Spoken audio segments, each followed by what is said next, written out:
बिस्मिल्लाहिर रहमानिर रहीम। अस्सलामु आलैकुम व रहमतुल्लाह।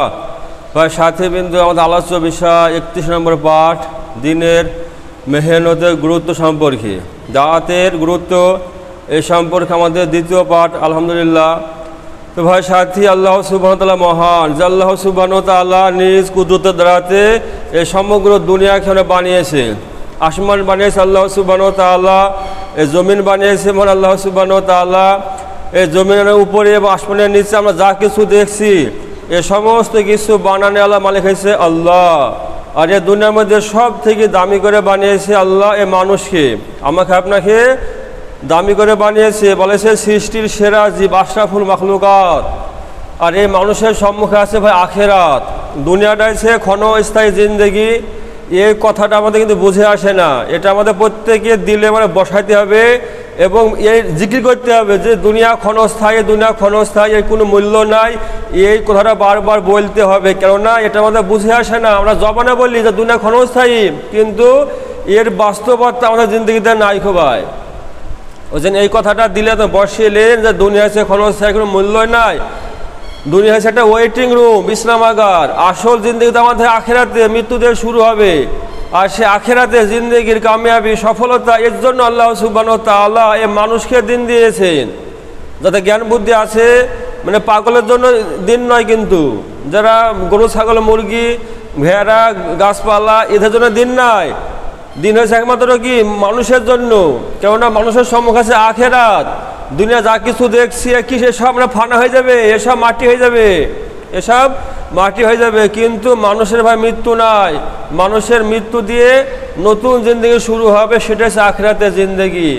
আর সে আখিরাতের জিন্দগির কামিয়াবি সফলতা, এর জন্য আল্লাহ সুবহানাহু ওয়া তাআলা আমাদেরকে দিন দিয়েছেন। দিন মানে ধর্ম, আল্লাহ হুকুম আর মুহাম্মদ মুস্তাফা সাল্লাল্লাহু আলাইহি সাল্লামের তরিকা, বা যে সময় যে নবী এসেছে সেই নবী আলাইহিস সালামের নিয়মে চলা, এটা হচ্ছে দিন, আল্লাহর হুকুম। আর যে জামানা যে নবী এসেছে সেই নবী আলাইহিস সালামের তরিকা মেনে জিন্দেগি অতিবাহিত করা, এর নাম হচ্ছে দিন বা ধর্ম। আর এর মধ্যে আছে মানুষের কামিয়াবি সফলতা, দুনিয়া এবং আখিরাতের দো জাহানের সফলতা আল্লাহ পাক রেখেছেন পরিপূর্ণ দিন নিয়ে চলার মধ্যে। আর এই দিনকে বোঝানোর জন্যই আল্লাহ সুবহানাহু ওয়া তাআলা যুগে যুগে কালে কালে সময় উপযোগীভাবে অসংখ্য আম্বিয়া কেরামকে এই দুনিয়াতে পাঠিয়েছেন। নবীরা দুনিয়াতে এসেছে, মানুষের দ্বারে দ্বারে বারে বারে গিয়েছে, আর মানুষকে এই কথা বুঝিয়েছে যে দুনিয়া এসে ক্ষণস্থায়ী, এটা থাকার জায়গা নাই। আসল জিন্দেগি আখেরাত, আমাদের আখেরাত থেকে বানাতে হবে, ঈমান আমল দিয়ে আখেরাতকে আমরা সাজাতে হবে। আমার বাঁচা হবে কি আল্লাহর জন্য, মরা হবে আল্লাহর জন্য, আল্লাহ সন্তুষ্টি করতে হবে। এই দুনিয়াতে মানব জীবনের সব থেকে বড় কাজ সেটা হচ্ছে আল্লাহকে রাজি করা, আল্লাহ সন্তুষ্ট নিয়ে বাঁচা। তো এই বিষয়গুলো নবীরা বারবার মানুষের কাছে গিয়েছে আর বলেছে। আর যে সমস্ত মানুষগুলো নবীদের কথা শুনেছে মেনেছে, সেই মতো জিন্দগি গড়েছে, তারা খেয়েছে সফল হয়ে গিয়েছে, কামিয়াবি হয়ে গিয়েছে। আর যে সমস্ত মানুষগুলো জামানায় নবী পাওয়ার পরেও, নবীর কথা শোনার পরেও না শোনার ভান করিয়েছে, এড়িয়ে চলেছে, নিজের সুবিধা দেখেছে, তারা খেয়েছে, ধ্বংস হয়ে গেছে, তারা বরবাদ হয়ে গেছে। আল্লাহ সুবহানাহু ওয়া তাআলা কিয়ামত পর্যন্ত আনে আল্লাহ দুনিয়ার সমগ্র মানুষের জন্য নমুনা বানিয়ে আল্লাহ পাক রেখে দিয়েছেন কালাম পাক এবং হাদিসের মাধ্যমে। আল্লাহ পাক বানিয়ে রেখে দিয়েছে নমুনা, যে দেখো যারা আল্লাহকে মেনেছে তারা কেমন কামিয়াব হয়ে গেছে, আর যারা আল্লাহকে মানে তারা কেমন কি বরবাদ হয়েছে, ধ্বংস হয়ে গেছে। দেখো দেখো ফেরাউনের ইতিহাস দেখো, নমরুদের ইতিহাস দেখো, ওই কারণে ইতিহাস দেখো। এরা কি দুনিয়ার সমস্ত সম্পদ ছিল, বাদশাহ ছিল, ক্ষমতা ছিল, কিন্তু একমাত্র দিন না থাকার কারণে সেই সময় যে নবী ছিল সে নবীর কথাকে মেনে না নেওয়ার কারণে খেয়েছে, এরা ধ্বংস হয়ে গেছে, বরবাদ হয়ে গেছে। এগুলো আল্লাহ আমাদের শিক্ষার জন্য ভাই রেখে দিয়েছে। তো ভাই যে সমস্ত মানুষগুলো নবীর কথা শুনে মেনেছে তাকে সফল হয়ে গিয়েছে। তো ভাই এই দাওয়াতের কাজ একমাত্র আল্লাহ পাক বেগুনা মাসুম নবীদের দ্বারাতে নিয়েছেন। আল্লাহ পাক একমাত্র নবীর দ্বারাতে কাজ নিয়েছে, নবী ছাড়া এই কাজ অন্য কারো করার পারমিশন ছিল না। কিন্তু আল্লাহ পাক কালাম পাকে জানিয়েছেন মুহাম্মদ মুস্তাফা সাল্লাল্লাহু আলাইহি ওয়াসাল্লাম নিয়েছেন শেষ নবী, ইনি হচ্ছেন আখেরি নবী, আর কোনো নবী আসবে না। তাই এই কাজের দায়িত্ব আল্লাহ পাক এই উম্মতকে দিয়েছে। আমরা উম্মতে মুহাম্মাদি, আল্লাহ আমাদেরকে এই কাজ দিয়েছে। সর্বকালে সর্বযুগের শ্রেষ্ঠ মানব মুহাম্মদ মুস্তাফা সাল্লাল্লাহু আলাইহি ওয়াসাল্লাম, এই দুনিয়ায় আমরা যা দেখছি, হ্যাঁ সৃষ্টি, এই সমগ্র সৃষ্টিকে যদি কি একদিকে রাখা হয় আর একদিকে কি একজন ঈমানওয়ালাকে মানে রাখা হয়, দুনিয়ায় যা কিছু আমরা দেখছি এই দুনিয়ার সমস্ত কিছু সব কিছু যদি একদিকে রাখা হয় আর অপর দিকে যদি একটা মানুষকে রাখা হয়, একটা মানুষকে, তো কী হবে আল্লাহর কাছে এই দুনিয়ার সমগ্র সৃষ্টির থেকে একটা মানুষের দাম বেশি হবে। এই দুনিয়াতে অসংখ্য আমার মানুষ আছে, তো দুনিয়ার সমস্ত মানুষকে একদিকে রাখা হোক যাতে ঈমান নাই খো, আর একজন মানুষকে একদিকে রাখা হবে যার ঈমান আছে, একজন মানুষ কি আছে ঈমান আছে। তো ভাই দুনিয়ার সমগ্র বেঈমানের থেকে আল্লাহর কাছে একজন ঈমানদারের দাম বেশি, একজন ঈমান আল্লাহর সম্মান বেশি। কারণ হাদিস পাকে কি এসেছে যে দুনিয়াতে একজন ঈমান আল্লাহ থাকবে, তো আল্লাহ সুবহানাহু ওয়া তাআলা এই দুনিয়ার নিজামকে বাকি রাখবে। পৃথিবীতে কিয়ামত আসবে না, পৃথিবী ধ্বংস হবে না, কার খাতিরে? একদিন একজন ঈমান আল্লাহ থাকবে, তো সেই ঈমানদারের খাতিরে। তো ঈমানদারের এত দাম, এত মানে পাওয়ার, দুনিয়ার সমগ্র মানুষ যদি ডাক্তার, মাস্টার, ইঞ্জিনিয়ার হয়ে যায়, তো আল্লাহ পাক এই দুনিয়াকে রাখবে না। তাহলে আল্লাহর কাছে সম্মানকার একজন ঈমান আল্লাহর। তো ভাই মনে করেন যে দুনিয়ার সমগ্র ঈমানদারকে একদিকে রাখা হলো, দুনিয়ার সমস্ত ঈমানদারকে একদিকে রাখা হলো, আর একজন নবীকে আর একদিকে রাখা হলো। তো ভাই দুনিয়ার সমস্ত মানুষের থেকে আল্লাহর কাছে একজন নবীর দাম বেশি, একজন আম্বিয়া কেরামের সম্মান বেশি, মর্যাদা বেশি। তো ভাই এই দুনিয়াতে আল্লাহ পাক মানুষকে হেদায়েতের পথে আনার জন্য, আখিরাত মানে কি স্মরণ মানে করানোর জন্য আল্লাহ পাক দুনিয়াতে লক্ষাধিক নবীকে আমরা পাঠিয়েছে, অসংখ্য নবী আল্লাহ পাক পাঠিয়েছে। আর এই দুনিয়ার সমগ্র নবীকে যদি একদিকে রাখা হয়, এক সাইড করা হয়, আর একদিকে রাখা হয় কি মুহাম্মদ মুস্তাফা সাল্লাল্লাহু আলাইহি সাল্লামকে, তো আল্লাহ সুবহানাহু ওয়া তাআলার কাছে এই দুনিয়ার সমস্ত নবী থেকে এই একজন নবী মুহাম্মদ মুস্তাফা সাল্লাল্লাহু আলাইহি সাল্লাম, ইনার সম্মান বেশি, ইনার মুকাম বেশি। ইনি হচ্ছেন ইমামুল আম্বিয়া, সমস্ত নবীদের ইমাম হচ্ছেন মুহাম্মদ মুস্তাফা সাল্লাল্লাহু আলাইহি সাল্লাম। তো ভাই এত বড় কি মানে সম্মান, এত বড় কি তার মানে মুকাম, তো আল্লাহ পাক চেয়েছেন যে আমার পেয়ারা হাবিব মুহাম্মদ মুস্তাফা সাল্লাল্লাহু আলাইহি সাল্লাম উম্মত হবে, যারা কি আমাদের নবীকে কি মেনে নেবে তাদেরকে আমি সম্মান দিব, আমি দামি জায়গায় পৌঁছাবো। যার কারণ আল্লাহ সুবহানাহু ওয়া তাআলা যে কাজ নবীরা করেছে সে নবীর কাজের দায়িত্ব এই উম্মতকে দিয়েছে। আল্লাহ পাক চাইলে এই জামানাতেও নবী পাঠিয়ে নবীর মাধ্যমে এ কাজ নিতে পারতেন, কিন্তু আল্লাহর কাছে সব থেকে পেয়ারা, এটা ভালো করে বুঝি যে আল্লাহর কাছে সব থেকে পেয়ারা, সব থেকে মাহবুব কে? মুহাম্মদ মুস্তাফা সাল্লাল্লাহু আলাইহি সাল্লাম।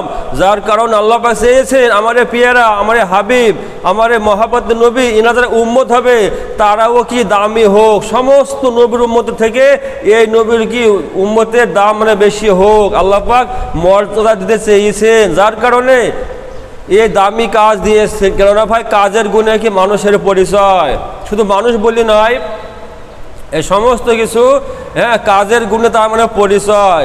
মাথার পরে যে ফ্যানটা ঘুরছে এ কাজ আছে তাই মানে ঘুরছে, ওর মাথা পরে রাখা আছে, কাজের গুণে ওর মানে পরিচয়, তাই কি না? যে কোনো ইলেকট্রিক জিনিস কি মানে কাজের গুণে মানে পরিচয়। আর সবাই তো মানুষ, তাই কি না? সবাই দেখতে একই রকম, যে দুটো চোখ আছে, হ্যাঁ মাথা আছে, হাত আছে, পা আছে, দেখতে একই রকম, কিন্তু মানে কাজের গুণে মানুষের দাম, মানুষের সম্মান। তাহলে এই স্কুলের হেডমাস্টার এর দাম আছে কি না আছে? আমাদের কি মসজিদের ইমাম, হাফেজ সাহেব, মুফতি, মাওলানা, এদের সম্মান আছে কি না আছে? বলেন দেখি। এ থানার ওসি, এর সম্মান আছে কি না আছে? অবশ্যই সম্মানী ব্যক্তি কিনা এই এলাকার মধ্যে মণ্ডল, এর সম্মান তো আছে তো নাকি? তো ভাই মানুষ হিসাবে সবাই সমান, কিন্তু কোয়ালিটি, মানুষের গুণ, কাজের গুণে মানুষের পরিচয়। তো যদি আল্লাহ সুবহানাহু ওয়া তাআলা আমাদের যদি কাজ না দিত, শুধু যদি বলতো তোমরা শ্রেষ্ঠ উম্মত, তাহলে আমরা মানতে পারতাম কি? এটাকেও মানতো? এটাকেও মানতো না, যে একই ব্যাপার কী হতে পারে, কোনো কাজ নাই, কী মানে দামি মানে হয়ে গেল। ভাই কাজ লাগবে, তারপরে কি ও দামি বললেও মানবে। যেমন ধরেন একটা মানুষ লেখাপড়া মানে জানে না খো, যদি আমি বলি যে মাস্টার মশাই ভালো আছেন, ও খুশি হবে কি? বলেন দেখি, ও কি খুশি হবে যে আমাকে মাস্টার মশাই বললো? ও কি আনন্দ মানে পাবে কি? ও আনন্দ পাবে না, কেননা ও লেখাপড়া জানে না, ও মাঠে মানে কাজ করে। আর ওকে আমি কি বলছি মাস্টার মশাই ভালো আছেন, তো ও ভাই কি রাগ করবে? ও রাগ করবে। শুধু তাই নয়, অথচ কি জ্ঞান থাকে, ওকে মানে অনেকে মানে কেন্দ্রও ফেলবে, কি বলবে যে আমি লেখাপড়া জানিনি বলে আমাদের উপহাস করছো।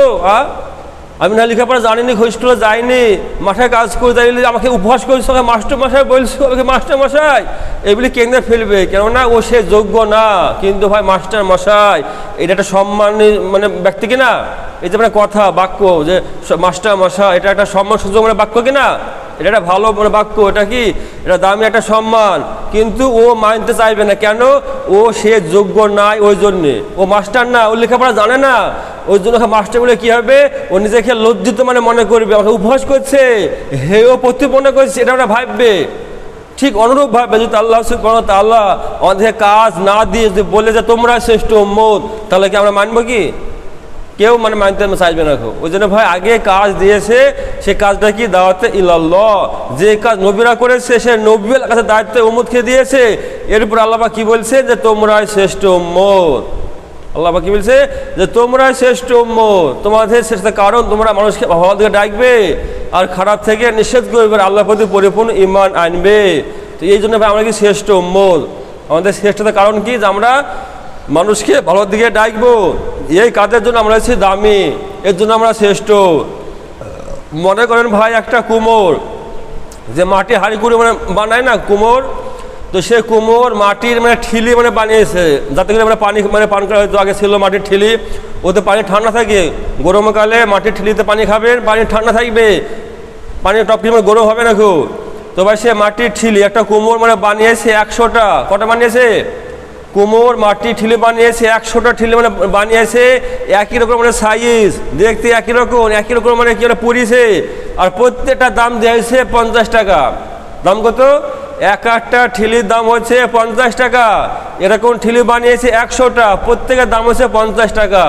এবার মনে করেন যে ওই কুমোর কি করেছে, ওই 99টা ঠিলি একদিকে মানে রেখেছে, আর একটা ঠিলিকে সাইড করে আর এক জায়গায় রেখেছে। রাখার পরে ওই সমস্ত মানে ঠিলিতে পানি দিয়ে ভর্তি করেছে। কি দিয়েছে? ঠিলিতে পানি রাখা হয়েছে। আর এই একটা ঠিলিতে কি করেছে? সোনা দিয়ে ভর্তি করেছে। কি দিয়েছে? সোনা, দামি জিনিস কিনা সোনা। এই সোনা দিয়ে একটা ঠিলি মানে ভর্তি আছে, আর ওগুলো মানে পানি দিয়ে ভর্তি আছে। এবার আপনারা বলেন যে ওই যে 99টা ঠিলি একদিকে রাখা আছে, ওই 99টা ঠিলির থেকে কি এই একটা ঠিলির দাম বেশি হবে কিনা হবে? কি বলছেন? হ্যাঁ, ওই 99টা ঠিলির থেকে এই একটা ঠিলির দাম বেশি হবে। কেন বেশি হবে? এর মধ্যে দামি বস্তু আছে, এই জন্যে যে ভালো পরিছে এই জন্য দাম, তা কিন্তু না। যে দেখতে ভালো এই জন্য দাম, তা কিন্তু না। দাম কেন? ওর মধ্যে দামি বস্তু রাখা হয়েছে। সেটা কি? ওর মধ্যে সোনা রাখা হয়েছে। সোনা বহু দামি জিনিস কিনা, ওই জন্য কি ওর দাম মানে বেড়ে গিয়েছে। তো ভাই ঠিক অনুরূপভাবে উম্মত হিসাবে, হ্যাঁ, সমস্ত জামানার সমস্ত নবীর উম্মতের মর্যাদা সমান, সবাই কি সমমর্যাদা সম্পন্ন, কিন্তু বিশেষ কারণে এই উম্মতি মুহাম্মদীকে আল্লাহ পাক শ্রেষ্ঠ বলে আখ্যায়িত করেছেন। সেটা হচ্ছে দাওয়াতে ইলাল্লাহ, আল্লাহ ভোলা বান্দাকে আল্লাহ দিকে ডাকা। যে কাজ নবীরা করেছে সেই নবী আল্লাহর দায়িত্ব উম্মতকে দিয়েছে, যার কারণে কাজের জন্য আল্লাহ পাক বলছেন তোমরাই শ্রেষ্ঠ উম্মত। তো ভাই এই উম্মতে মুহাম্মদ যদি হ্যাঁ জন্ম থেকে নিয়ে মৃত্যু পর্যন্ত মানে সেজদায় মানে পড়ে থাকে, তবুও দামি উম্মত হতে পারবে না, শ্রেষ্ঠ উম্মত হতে মানে পারবে না। এই উম্মতে মুহাম্মদী শ্রেষ্ঠ হওয়ার যে আমল, সেটা হচ্ছে দাওয়াতে ইলাল্লাহ, দাওয়াতের মেহনত। যে কাজ নবীরা করেছে, মানুষের দাঁড়িয়ে দাঁড়িয়ে বারে বারে গিয়েছে, বলেছে, বুঝিয়েছে, এই কাজ যতদূর মানে না করবে এই উম্মত শ্রেষ্ঠ উম্মত হইতে কিন্তু মানে পারবে না। এই উম্মতের শ্রেষ্ঠ হওয়ার যে আমল, সেটা হচ্ছে দাওয়াতের এই কাজ, দাওয়াতের মানে মেহনত। এই কাজের জন্য আল্লাহ পাক বলছেন তোমরা শ্রেষ্ঠ উম্মত। তো ভাই যদি ওই মানে ঠিলি থেকে সোনা বের করে নেওয়া হয়, তাহলে ওর দাম কি থাকবে কি? বলেন, ওর দাম থাকবে কি? ওর দাম থাকবে না। ওর দাম কত? ওই মানে 50 টাকা। যা দাম ছিল তাই হয়ে যাবে, ঠিলি হিসাবে মূল্য 50 টাকা ওয়াই হবে, কিন্তু দাম কিন্তু বেশি হবে না। তবে অনুরূপভাবে আল্লাহ আমাকে দাওয়াতে কাজ দিয়েছেন, আর এই কাজকে সম্মুখে রেখে এই কাজের জন্য আল্লাহ বলছে তোমরা শ্রেষ্ঠ, তোমরা দামি উম্মত। এবার যদি আমি কাজ না করি, যদি আমার মধ্যে কাজ না থাকে, তাহলে আমি শ্রেষ্ঠ হতে পারবো কি ভাই? আমি শ্রেষ্ঠ হতে পারবো না। যুগের নিয়মে কি হবে? যুগের নিয়মে আমি শ্রেষ্ঠ উম্মত হওয়া থেকে বঞ্চিত হয়ে যাব। ওই যে ভাই সাথী যে আল্লাহ পাক দিয়েছে নিয়ামত, এ দাওয়াতের কাজ, এ কাজকে নিয়ে চলতে হবে। এ কাজ নিয়ে কি ফিকির করতে হবে, মানুষের দাঁড়া দাঁড়া যেতে হবে, বলতে হবে, জিম্মাদারি পুরা করতে হবে। আমরা প্রত্যেক জিম্মাদারি পুরা করবো ভাই ইনশাল্লাহ। ওদের ভাই সাথী এ কাজকে নিজের কাজ মনে করে করতে হবে, নিজের কাজ মনে করি এ কাজকে আমরা করতে হবে। এই কাজকে 1 নম্বরে রাখতে হবে, এই কাজকে 1 নম্বরে রাখতে হবে।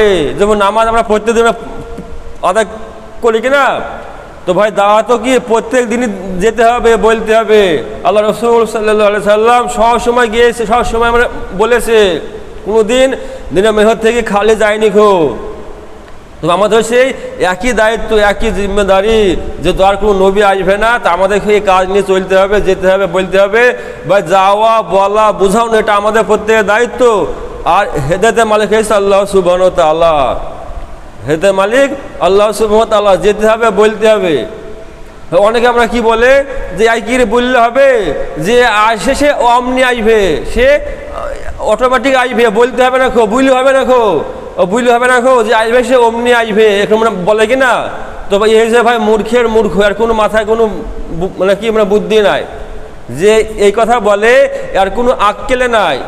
কেননা ভাই আমরা বলছি কি যে হেদায়েতের মালিক আল্লাহ, আসলে এমনি আসবে, যেতে হবে না খো। তাহলে ভাই বলেন দেখি যে রুজি মালিক কে? রুজি মালিক আমি আপনি না আল্লাহ? রুজি মালিক তো ভাই আল্লাহ। তাহলে আমরা বাড়ি থেকে আমরা বসে থাকিনি খো, যে না ব্যবসায় মানে যাবো না, কাজ করবো মানে করবো না। রুজি মালিক আল্লাহ, আল্লাহ ঠিক রুজি মানে পৌঁছে দেবে, এই কথা বললে আমরা কি বাড়িতে বসে থাকে কি? বসে থাকিনি।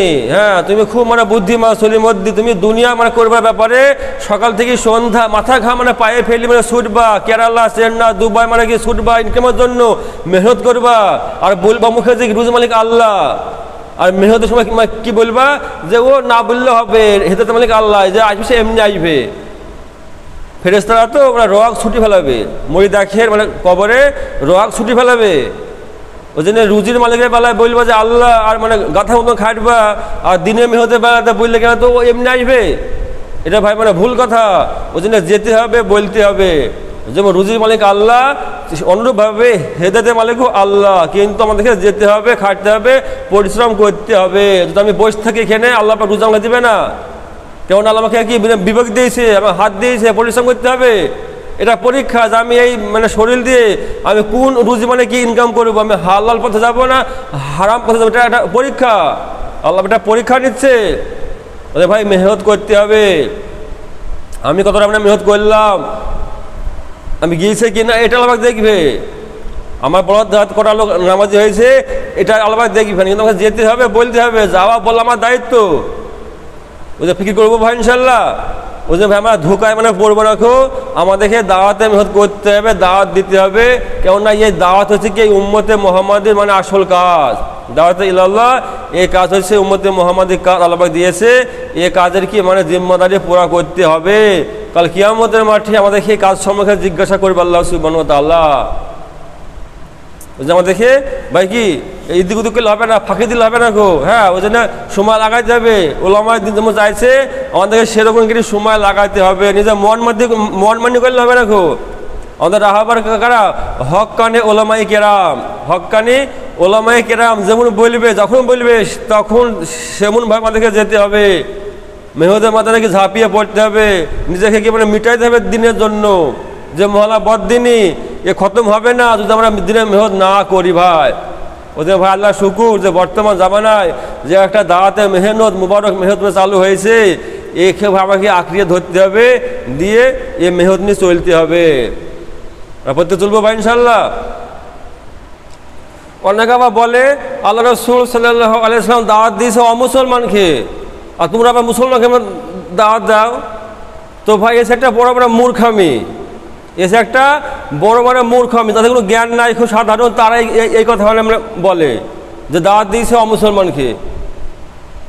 আর আল্লাহ রাসূল সাল্লাল্লাহু আলাইহি ওয়াসাল্লাম জন্ম মানে কোথায় ছিল? হিন্দু ঘরে না মুসলমান ঘরে? বলেন দেখি। আল্লাহ রসুলের আসার আগে আল্লাহ রসুলের চাচা মানে কী ছিল? মুসলমান ছিল কি না? আবু তালেব মানে কী ছিল? আল্লাহ রসুল পৃথিবীতে আসার আগে যে মানে কাবার শরীফ ভাঙতে মানে এসেছিল, তো সেটা আমরা কাকে মানে বলেছিল কাবার শরীফ ঠেকানোর জন্য? আল্লাহকে মানে বলেছিল কি না যে আল্লাহ এই ঘর তোমার, আমরা কমজোর দুর্বল, আমরা রুখতে মানে পারবো না, আল্লাহ তোমার ঘর তুমি হেফাজত করো, এই কথা বলি এলাকার মানুষ সবাই মানে এলাকা ছেড়ে একটা পাহাড়ি এলাকায় চলে গিয়েছিল কিনা? কাকে বলেছিল ওরা? আল্লাহকে বলেছিল। তোরা কি মুসলমান ছিল, ওরা ইমানদার, কিন্তু ওরা মুসলমানকে অর্ধের মতন কেটেছিল। আল্লাহ রসুল সাল্লাল্লাহু সাল্লাম যে ইসলাম নিয়ে এসছে, যে মানে নিয়ম, যে মানে তরিকা, সেই তরিকা ওরা মানতে চায়নি। খোয়াতে ওরা মুসলমানই ছিল। আগেকার নবী ছিল কি হযরত ঈসা আলাইহিস সালাম, তো ঈসা আলাইহিস সালাম ওরা মানতো, কিন্তু দীর্ঘদিন প্রায় মানে কত বছর, 500 বছর নবী না আসার কারণে কি হয়েছে, দিন মানে কি বিকৃত হয়ে গেছে, মানুষ দিন থেকে দূরে মানে সরিয়ে গিয়েছে। একাধিক মানে কি মাবুদ মানে বানিয়ে নিয়েছিল, কিন্তু ওরা এক আল্লাহকে মানতো, আল্লাহকে বিশ্বাস করতো। আল্লাহকে মানতো না এমন কিন্তু না, ওরা আল্লাহকে মানতো, বিশ্বাস করতো, কিন্তু কি বলতো, হ্যাঁ আল্লাহ তো আছে, আল্লাহ দেয়, কিন্তু ইনি সন্তান দেয়া দেবতা, ইনি খাদ্য দেয়া, ইনি বিদ্যার দেবতা, এমনি করে কি 360টা মূর্তি মানে বানিয়ে নিয়েছিল। ঠিক আছে না? তো ওরা মুসলমান ছিল, কিন্তু কি ওরা ছিল অর্ধের মুদ্রণ করি। আর আল্লাহ রসুল সাল্লাল্লাহু আলাইহি সাল্লাম কি বলেছিল, যে আমাকে নবী বলে মেনে নাও, আল্লাহকে আল্লাহ বলে মানছো, কিন্তু আমাকে নবী বলে মানতে হবে, আমি এই সময় নবী, আমি যেমন বলবো সেমনই কি চলতে হবে। তো সেটা ভাই চলেনি খো, এর জন্য কি বারবার গিয়েছে, দাওয়াত দিয়েছে, মানে বলেছে এটাই। তবে আজকে আমাদের জামানার মানুষ, আমাদের মহল্লার মানুষ, তারা কি বলছে, হ্যাঁ আল্লাহকে মানি, হ্যাঁ আল্লাহ আছে, জান্নাত আছে, জাহান্নাম আছে, সবই মানি, কিন্তু মসজিদে আসবে না খো, নামাজ মানে পড়বে না খো। তাহলে কোন তরিকা মানছে? আল্লাহ রসুল সাল্লাল্লাহু আলাইহি সাল্লাম যে দিন মানে রেখে গিয়েছে, ওকে সেই দিনের উপরে আছে কেউ? ও তো সেদিনের উপরে নাই খো, তো ওর মতো কেউ মুসলমান হয়ে আছে, অত এতে ভাই কামিয়াবি নাই খো। ওকে কি ওকে সঠিক দিনের উপরে আসতে হবে।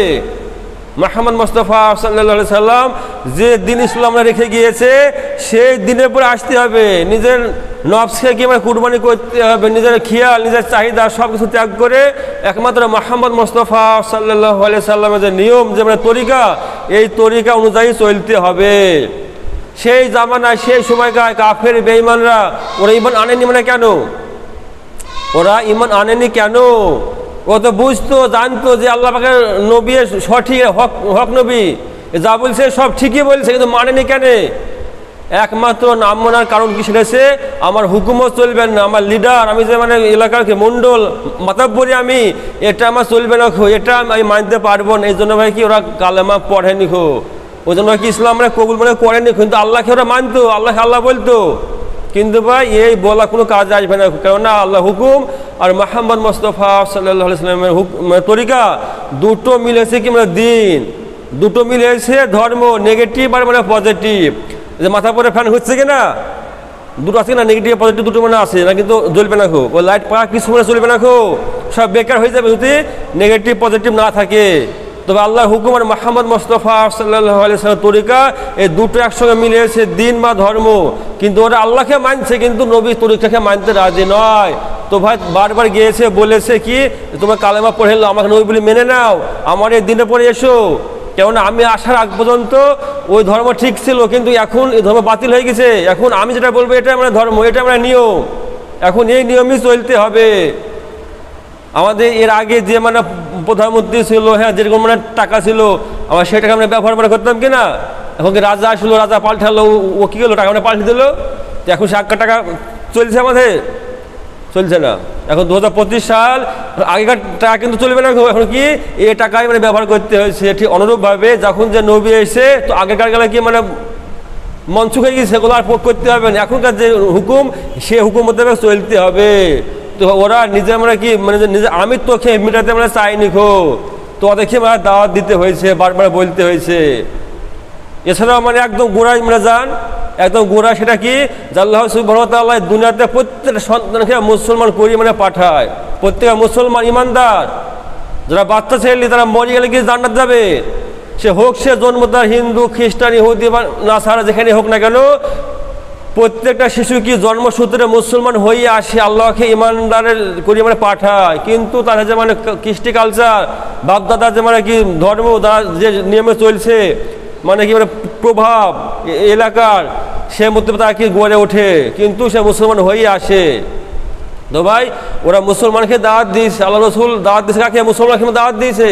আল্লাহ রসুল কি বলছে? আমার কম। আল্লাহ রসুল কি বলছে? আমার কম, এরা আমার কম, আমার কম খেয়ে দাওয়াত দিচ্ছি। আর আমরা বলছি যে আল্লাহ রসুল দাওয়াত দিয়েছে গায়ের মুসলমানকে, এবার ভুল ধারণা। আর একটা কথা দেখেন পরিষ্কার করলেন যে মুসলমান আর অমুসলমান পার্থক্য কি? মুসলমান আর অমুসলমানের পার্থক্য কি? যে নামাজ পড়ে সে হিসেবে কি মুসলমান, যে ইমান এনেছে যে আল্লাহ হুকুম আর মুহাম্মদ মুস্তাফা সাল্লাল্লাহু আলাইহি ওয়াসাল্লামের তরিকা মেনে যে চলে সে হচ্ছে মুসলমান। আর যে এই তরিকা মানে না সে হচ্ছে অমুসলমান। তার জন্ম হতে পারে মুসলমানের ঘরে, হতে পারে কি মৌলভী সাহেবের ঘরে, হতে পারে কি হাজী সাহেবের ঘরে, কিন্তু ওর মধ্যে নামাজ না, দিন না, আল্লাহ হুকুম না, তো কি ও অবশ্যই মুসলমান থেকে বাইরে। ও দেখে দাঁত দিতে হবে, কাকে দাঁত দিতে হবে? দাঁতটা কাকে আগে প্রয়োজন। আমাদের সমাজ বর্তমানে এই হাল, শতকরা 90টা মানুষ মসজিদের বাইরে আর 10টা আসছে মসজিদে। এর মতো অবস্থায় আমরা অমুসলমানের কাছে গিয়ে কিসের দাঁত দেবো? কিসের দাঁত দেবো? ওরা কি বলবে? আর তোমার তো বাবু ঠিক নাই খো, তোমরা সকলে নামাজ হয়ে গেছো, তোমরা সকলে মদ খাওয়া সেট দিয়েছো, তোমাদের এলাকায় সুদ নাই খো, তোমাদের এলাকায় ধোঁকাবাজি মিথ্যা এসব কিছু না, এখন আপনার ঠিক হয়ে গেছে, তখন কি জবাব দেবো? তো ভাই এটা হচ্ছে ইসলামী মেহনত। যদি এই দাওয়াতের মাধ্যমে আমরা কি যে চাওয়া হচ্ছে কি যে কোনো মানুষ বেনামাজি থাকবে না, 100 মধ্যে 100 কি নামাজি তৈরি হবে, কোনো মা বোন বেপর্দায় চলবে না খো, সকলে কি পর্দার সহিত থাকবে, এলাকায় কি সুদ কি থাকবে না খো, ঘুষ থাকবে না খো, হারাম হালাল কি মানুষ বেছে চলবে, কেউ কাউকে ধোঁকা দিবে না, কারো অন্যায় করবে না, মিথ্যা বলবে না, এরকম কি সমস্ত সুন্দর পরিবেশ তৈরি হবে। প্রত্যেকটা মানুষ যা মুসলমান তার চেহারা দেখলে কি বুঝে যাবে মুসলমান, মাথায় টুপি, মুখে দাঁড়িয়ে বড় জামা কি হবে, এরকম মুসলমান তৈরি হবে। এরকম কি পরিপূর্ণ ইমানদার তৈরি হয়ে গেলে কি হবে? অমুসলমান ওরা দেখে বলবে আমাদের তোমার মধ্যে দাখিল করে নাও, আমরা কি কালমা পড়তে চাও, এত সুন্দর তোমার মানুষ, তোমার এত ব্যবহার ভালো, ওরা কি এই মুসলমানকে দাওয়াত হয়ে যাবে। এটা ভাই সেই মেহনত যে নিজে পরিপূর্ণ ইমানদার হয়ে যে মেহনত করে মুহাম্মদ মুস্তাফা সাল্লাল্লাহু আলাইহি সাল্লাম এই উম্মতকে যে ইমানের পরে রেখে গিয়েছিল, সেরকম হয়ে হ্যাঁ উত্তম ব্যবহার নিয়ে অমুসলমানের কাছে কি পেশ হওয়া, এটা হচ্ছে ভাই দাওয়াত, এটা হচ্ছে উত্তম দাওয়াত। তো আজকে আমরা নিজেরা ঠিক হইতে পারিনি খো। আমি নামাজ পড়ছি, আমার ছেলে মসজিদ থেকে দূরে, হ্যাঁ ওই সুদ ঘুষের মাস্টার, আমার বাড়ির বৌমা মনে করেন যে ওই গ্রুপ লোনের হেড অফ দ্য ডিপার্টমেন্ট, এর মধ্যে অবস্থা কিসের দাওয়াত দেবে? যে সুদ হচ্ছে প্রকাশ্য হারাম, আল্লাহ রাসূল বলেছে যে সুদ দেওয়া নেওয়া দেখা সাক্ষী থাকা বিলকুল পুরোটাই হারাম, আর ঘরে ঘরে সুদে ভর্তি, এরকম কি সমস্ত খারাপ কি আমলে ভর্তি, এই অবস্থায় দাওয়াত দিবেন ও মুসলমানকে? এই সময় কী করতে হবে? এই সময় নিজের ঘর ঠিক করতে হবে, আগে নিজেরা ঠিক হয়ে আসি, তারপরে অমুসলমানকে দাওয়াত দেয়, ওরা মানবে, ওরা অবশ্যই মানবে। মনে করেন আমরা একটা মিষ্টির দোকান আছে, আর এই মিষ্টির দোকানে কি খুব ভালো মিষ্টি হয়, প্রচলন ছিল আমার বাপের আমলে, খুব এলাকার নাম হয়েছে। এখন কি বাপ মরে গিয়েছে, এখন আমার আয়ত্তে এসছে, আমি এখন দোকান চালাচ্ছি। এবারে কি আমার লোভ হয়েছে, আমার মিষ্টি ভালো লাভ করতে হবে, মিষ্টির কোয়ালিটি কমাতে লেগেছি, কমাতে মিষ্টির কোয়ালিটি আরও কমে গেছে। এখন আস্তে আস্তে মানুষ সব ওই মিষ্টি খাওয়া বন্ধ করে দিয়েছে, ও দোকানে আসছে না খুব। এখন আমি কী করতে হবে? ওই মাইকিলি এলাকায় প্রচার করতে হবে নাকি যে ভাই তোমরা দোকানে এসো মিষ্টির ভালো মিষ্টি প্রচার করতে হবে, না নিজের দোকানে মিষ্টি ঠিক করতে হবে? নিজের দোকানে মিষ্টি কোয়ালিটি ঠিক করতে হবে কিনা ভাই? কোয়ালিটি ঠিক করতে হবে, তো কী হবে? মানুষ আপনি আসবে, ও ডাকতে হবে না, বলতে হবে না, তাই কিনা? তো ভাই আমাদের কি চরিত্রকে ঠিক করতে হবে, নিজে দেখে সঠিক দিনের পরে আসতে হবে, তারপরে এদের ব্যবহার আখলাক দেখে কী হবে? গায়ের কম এদের দাখিল হয়ে যাবে, গায়ের কম দাখিল হয়ে যাবে। আল্লাহ রাসূল সাল্লাল্লাহু আলাইহি ওয়াসাল্লাম জামানায় যে দিন কবুল করেছিল কিসের দাওয়াতে? সাহাবাদের ব্যবহার আখলাক, এর থেকে মানুষ মুসলমান হয়েছিল। তোমাদের আখলাককে ঠিক করতে হবে, নিজেরা সংশোধন হইতে হবে, নিজেরা ঠিক হয়ে যায় তো কী হবে? পুরো দুনিয়া কি ঠিক হয়ে যাবে, পুরো দুনিয়া ঠিক হয়ে যাবে। এখন আমরা কিসের দাওয়াত দেবো মুসলমানদেরকে? আমাদের মধ্যে পুরোপূর্ণ দিন নাই খো, শতকরা 90টা মানুষ দিন থেকে বাইরে। ইমান আনার পরে একজন মুসলমানের কি সবচেয়ে প্রথম হুকুম কি নামাজ, আর নামাজ না থাকলেও দিন নাই, আর সেই নামাজ থেকে দূরে শতকরা কি 90টা মানুষ, বাকি অন্য নামাজ তো কিছুই নাই খো। এমন অবস্থায় কী করতে হবে? আগে নিজেরা ঠিক হতে হবে, সঠিক দিনের উপর আসতে হবে, না অমুসলমানকে দাওয়াত দিতে হবে? এ কোন মূর্খ আপনি যে অমুসলমানকে বলতে হবে আল্লাহ রাসূল দাওয়াত দিয়েছে বেনামাজদেরকে? আল্লাহ রসুল সাল্লাল্লাহু আলাইহি ওয়াসাল্লামের জামানায় যারা দিন মানে কবুল করছিল সাহাবারা কি কেউ বেনামাজি ছিল? কেউ কি সুদ করছিল? না সে মানে মদ করছিল? বলেন দেখি। ধোঁকাবাজি সব কিছু ছিল? তারা পরিপূর্ণ দিনের প্রতি কি এসেছিল? তাদের দিন ছিল কি মজবুত ছিল, ইমান ছিল মজবুত। তো এবারে কি এবার আখলাক দিয়ে কি মানুষকে দাওয়াত দিয়েছে, ডেকেছে, মুসলমানের কাছে গিয়েছে, হিন্দু খ্রিস্টান এদের কাছে গিয়েছে, দাওয়াত দিয়েছে, আখলাক পেশ করেছে, এদেরকে ব্যবহার দিয়ে কি আকৃষ্ট মনে করেছে। আজকে নিজেরা সে কোথায়? আজ তো নিজেরাই কি তৃষ্ণায় কাতর। যে জাতি একদিন কি করেছিল, সমগ্র বিশ্বকে কি তৃষ্ণার সময় ঠান্ডা মানে পানি পৌঁছেছিল, অন্ধকারে কি আলো মানে পৌঁছেছিল, আর সে জাতি নিজেরা তো কি মানে অন্ধকারে নিমজ্জিত, নিজেরাই তৃষ্ণায় কাতর। তুই কাকে মানে পানি পান করাবে? আগে নিজে বাঁচতে হবে কিনা? তবে এটা হচ্ছে কি সংশোধনীয় মেহনত, এটা হচ্ছে সংশোধনীয় মেহনত। এই যে মেহনত চলছে সারা বিশ্বে, হচ্ছে কি নিজে ঠিক হয়ে যায়, নিজে সেই জায়গায় পৌঁছে যায় যে জায়গায় আল্লাহ রসুল সাল্লাল্লাহু আলাইহি সাল্লাম সাহাবাদেরকে রেখে গিয়েছিল ইমানের ব্যাপারে, আমলের মানে ব্যাপারে, আখলাকের মানে ব্যাপারে, সমস্ত লাইনে যেটা করে কি সুন্দর জীবন ব্যবস্থা করে গিয়েছিল। এখন কি এই মেহনত দেওয়াতে সেই জায়গাতে পৌঁছাতে হবে, পরিপূর্ণ দিনে দাখিল হইতে হবে, তারপরে সুন্দর আখলাক নিয়ে অমুসলমানের কাছে পেশ হইতে হবে। এটা হচ্ছে ভাই উত্তম দাওয়াত, এটা হবে উত্তম দাওয়াত। ওই জন্য ভাই সারা বিশ্বে যে মেহনত চলছে এসে কি ইসলামী মেহনত মানে সংশোধন, নিজের মানে পরিবর্তন, নিজের ইমান এখানকে সহি করা, নিজের ইমান এখানকে ঠিক করতে হবে। আর তারপরে কি, তারপরে সমগ্র দুনিয়ার মানুষের ইমান এখানকে সহি করার উদ্দেশ্যে মুহাম্মদ মুস্তাফা সাল্লাল্লাহু আলাইহি সাল্লামের মেহনতের তরিকাকে সারা বিশ্বে জিন্দা করার চেষ্টা করতে হবে। এই মানে মেহনত যে মানুষের দাঁড়িয়ে দাঁড়িয়ে বারে বারে গিয়ে গিয়ে আল্লাহ রসুল সাল্লাল্লাহু আলাইহি সাল্লাম যে তরিকায়, যে নিয়মে, যে পদ্ধতিতে ইসলামকে কি মানে ইসলাম মানে এনেছিল, বদদিন যেন খতম হয়েছিল, সেরকম কি এই মেহনত তাদের সম্ভব, অন্য কোনো মেহনত নাই। সেটা হচ্ছে ডোর টু ডোর, মানুষের বাড়ি বাড়ি গিয়ে গিয়ে মানুষকে আল্লাহর দিকে ডাকা, আল্লাহর সঙ্গে কি সম্পর্ক গড়ে দেওয়া, আখিরাতের কথা কি স্মরণ মানে করানো, দুনিয়া খনস থেকে ধোকা এটা মানে কি মানে বুঝানো। এইভাবে মেহনত চলছে। যে জন্য কি ঘর ছাড়ো, আল্লাহর কাছে বাইর হও, বাড়ি থেকে সম্ভব হবে না গো। বাইরে থেকে দিন বুঝাই ফেলো যে আল্লাহর কাছে বাইর হতে হবে, জায়গা ছাড়তে হবে, সেটা কি সময় লাগিয়ে লাগিয়ে এর দিন শিখতে হবে। তবে করবো ভাই ভাই ইনশাল্লাহ। ওই যে ভাই যারা আমরা এই কথা বলতে, আমরা প্রত্যেকে তওবা করি, ইস্তেগফার করি সঠিক দিনে কীভাবে ফিরে আসি, নিজেরা সংশোধন হয়ে যায়, নিজের ছেলেকে কি নামাজ মানে বানায়, দিনদার মানে বানায়, পূর্বে খেয়ে ঠিক করি, তারপরে কি দাওয়াত দিতে হবে, বলতে হবে, মানে বুঝাতে হবে। এবার হয়তো বলবে তাহলে কেন যাচ্ছ মানে বাইরে 4 মাস 40 দিন? ও ভাই 4 মাস যাচ্ছে, নিজে শিখতে যাচ্ছে। আজকে আমি দিন মানে বুঝিনি, হতো আমি কেমন করে মানে বোঝাবো আমার পরিবারকে, আমার ছেলে মেয়েকে দিনে শিখাবে কেমন কিন্তু বলি যে না বুঝলে। বলে ভাই 4 মাস 40 দিন কি দূরে যাচ্ছে, দিন শিখতে যাচ্ছে। যেমন একটা ডাক্তার মাস্টার বাড়িতে বসতে হয় না, বাড়িতে বসতে হয় কি, ওই ঘর সাইড থাকে না, ওকে বাইরে যেতে হয় মানে পড়াশোনা করতে। যে যত দূরে গিয়ে মানে পড়াশোনা করে আসছে তার সম্মান, তার দাম তত বেশি মানে হয় কি না? যাচ্ছে কি না, ইংল্যান্ড যাচ্ছে না, ইংল্যান্ড যাচ্ছে তাই না, হ্যাঁ ভেলোর যাচ্ছে, যাচ্ছে কিনা MBBS শিখছে, ভালো কি পড়াশোনা করে সময় লাগে ফিরে আসছে না, ভালো কি ডাক্তার করছে তো নাকি অন্যভাবে আমাদেরকে নিজেকে বানানোর জন্য, নিজের কি শিক্ষার জন্য আল্লাহ যেতে হবে, তারপরে ওখান থেকে শিখে এসে মহলায় মেহনত করতে হবে। এই জন্য ভাই কি দুনিয়া যেতে হবে 4 মাস 40 দিন, এ দিন শিখার জন্য যেতে হবে কি সারা বেলা পৃথিবীতে ছড়িয়ে পড়তে হবে। আর মেহনত করতে হবে কি মৃত্যু পর্যন্ত, মেহনত করতে হবে, ততদিন বাঁচবো, এই মেহনত করতে হবে মরণ পর্যন্ত। আর এই কাজকে শেখার জন্য যেতে হবে মানে বাইরে দূরে যেতে হবে শিখতে। আর কাজ তো করবে নিজের মহল্লায়, কাজ তো করবে নিজের মানে বাড়িতে, দাওয়াত দেবে নিজের বাড়িতে, নিজের এলাকায়।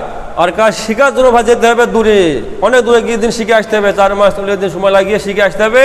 আর নিজের মহল্লাতে মসজিদে যে 5 কাজ, এই 5 কাজের সঙ্গে জমে এ মেহনত করতে হবে। তো কী হবে, নিজের এলাকায় বদদিন খতম হবে, দিন মানে কি কায়েম হবে। আমার মহল্লায় কেউ বেনামাজি থাকবে না, কোনো মহিলা কি ব্যাপারটা চলবে না, সুন্দর দিনে মানে পরিবেশ তৈরি হবে। একটা সুন্দর মানে পরিবেশ মানে কোথায় আছে, এ মসজিদের যে 5 কাজ, এই 5 কাজের মধ্যে লুকিয়ে আছে। এটাকে সকলে এই কাজটা করতে হবে। যেমন একটা বটের মানে ছোট্ট মানে বিছানার মধ্যে যেটা বড় বটের গাছ লুকিয়ে আছে কিনা, একটা ছোট্টটা বটের মানে বিস্তৃতিতে কি আছে, পিছনে একটা বড় মানে বটের গাছ মানে লুকিয়ে আছে। ঠিক অনুরূপভাবে একটা এই মেহনতের মধ্যে তো একটা সুপ্রিম মানে পাওয়ার আছে। এ হচ্ছে একটা নিরাময় বিপ্লব। এর মধ্যে এরকম সুন্দর পরিবেশ লুকিয়ে আছে, কিন্তু আমরা কেউ মেহনত করতে চাই না। তো কী হবে? ওদের ভাই কাজকে যেমন তেমন কাজ নয়, নিজের কাজ বানিয়ে করতে হবে। আমরা প্রত্যেকে করবো ভাই ইনশাল্লাহ। ওদের বাকি কথা ইনশাল্লাহ পরে হবে। আমরা প্রত্যেকে এই দাওয়াতে মেহনত খেয়ে অন্তর থেকে করবো। আল্লাহ আমাদের প্রত্যেকে কবুল করুন। আল্লাহুম্মা আমিন, আল্লাহুম্মা আমিন।